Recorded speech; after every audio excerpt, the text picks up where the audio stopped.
खुलुमबाय लोगोफोर, नोंथांमोनखौ फिन खनसेबाव आंनि चेनेलाव बरायहरनाय थाबाय। दिनै आं नोंथांमोननो मोनसे गोदान आपडेट लानानै फैलायबाय लोगोफोर। अन्नानै नोंथांमोनहा भिडिअखौ जोबजासिम नायलां आरो सोरबाफोर चेनेलाव गोदानै फैदोंब्ला दासिमबो जुदि आंनि चेनेलखौ साबस्क्राइब खालामाखैब्ला अन्नानै चेनेलखौ साबस्क्राइब खालामनानै हो, लोगोसे लाइक आरो शेयारबो खालामनानै होदो लोगोफोर। दिनैनि आपडेटआनो जादों लोगोफोर, जाय बिथांमोनहा PMAYG नि न'खौ मोनाखैमोन दै, जिअ' टेगिं खालामखांनायनि उनावबो बिथांमोननि थाखाय मोनसे गोजोनथाव खौरां होननानै बुंनो नांगोन आरो दै। आसामनि चिफ मिनिस्टार बिथाङा मैया ससियेल मिडियानि गेजेरजों मोनसे फोसावनानै होबाय दे लोगोफोर। नोंथांमोना जि PMAYG नि न'खौ नैबे फेब्रुवारिनि मायाव मोननो थांगासिनो दङनो, फेब्रुवारिनि 19 थारिखआव नोंथांमोना मोननो थांगासिनो दङ। जाय बिथांमोना जिअ' टेगिं जाखादोंमोन दे लोगोफोर, बिथांमोनासो बे फेब्रुवारिनि 19 थारिखआव नोंथांमोना बे न'खौ मोननो थांगासिनो दं। बेखौ आसामनि चिफ मिनिस्टार बिथाङा फोरमायखादों। बेवहाय गासै बेसेबांजोन बेनिफिसारिफोरा बे न'खौ मोननो हागोन, बेवहाय 3,80,000 न'खरफोरा बेवहाय नैबे 19 थारिखआव मानि PMAYG नि न'नि फैसाखौ मोननो थांगासिनो दं आरो लोगोफोर। दा बेवहाय 3,80,000 जोन सुबुङा बा न'खरफोरा बेवहाय बे PMAYG नि न'खौ मोनगोन आरो लोगोफोर। दा बेनि गेजेरावबो आरो मोनसे गाज्रि खौरांबाव लोगोफोर, आरो बे गाज्रि खौरांखौबो आं नोंथांमोननो होलांनो सानदों।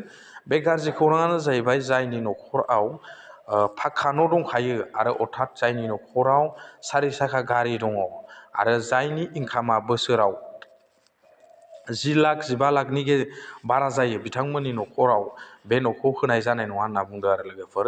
बेवहाय जायनि न'खराव जुदि फाक्का न' जुदि सिगाङाव मोनखानाय दंखायोब्ला बा लुखानो हानाय, आरो बेजों लोगोसे न'खराव सोरबाफोर जुदि साख्रि मावनाय दंखायोब्ला नोंथांमोना बे PMAYG नि न'खौ मोननो हानाय नङा।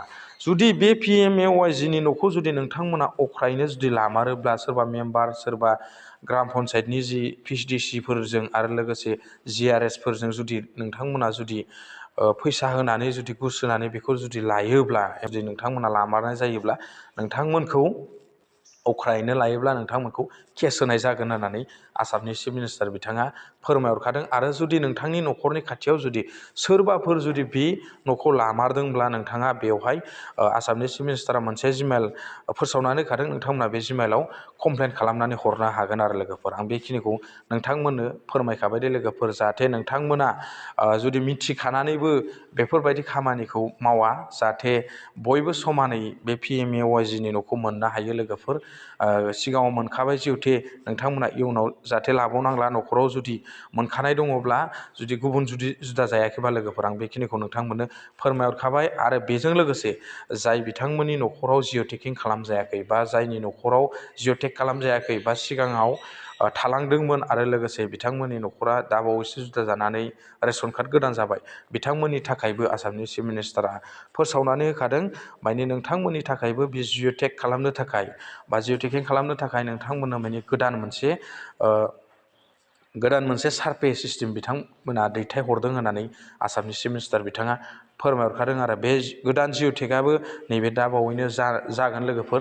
नोंथांमोना एसे खौरां लाबानो जाबाय। आसामनि चिफ मिनिस्टारा बुंबाय जेब्ला बे खामानियाबो दाबावैनो जाफुंगोन लोगोफोर, नोंथांमोना एसे सुलु लाबानो जाबाय। जाय बिथांमोना थालांदोंमोन जिअ' टेग खालामजानो, आरो जाय बिथांमोननि न'खरा दाबावैसो जुदा जानानै रेशन कार्ड गोदान बानायदों, बिथांमोनाबो बे खामानिखौ माने बा जिअ' टेगखौ खालामनानै ला। नेक्स्टआव नोंथांमोनाबो बे PMAYG नि न'खौ माने मोनहैनो हायो। आं बेखिनिखौ नोंथांमोननो फोरमायखाबाय दे लोगोफोर। बेनि सायावनो आसामनि चिफ मिनिस्टारा गोबां बाथ्राबो फोरमायनानै नोंथांमोननो होलांखाबाय, जाहाथे नोंथांमोना नैबे फेब्रुवारिनि 19 थारिखआवनो नोंथांमोना बे PMAYG नि न'नि फैसाखौ मोनगोन आरो लोगोफोर। बेखौ आं बुंनाय बाथ्रा नङा, बेखौ आसामनि चिफ मिनिस्टार बिथाङानो फोरमायनानै होखादों ससियेल मिडियानि गेजेरजों दे लोगोफोर। आं बेखिनिखौ दिनै नोंथांमोननो फोरमायबाय। गोजोन्थों। नेक्स्ट भिडिअआव बेबायदिनो लोगो मोनगोन। Thank you, bye bye.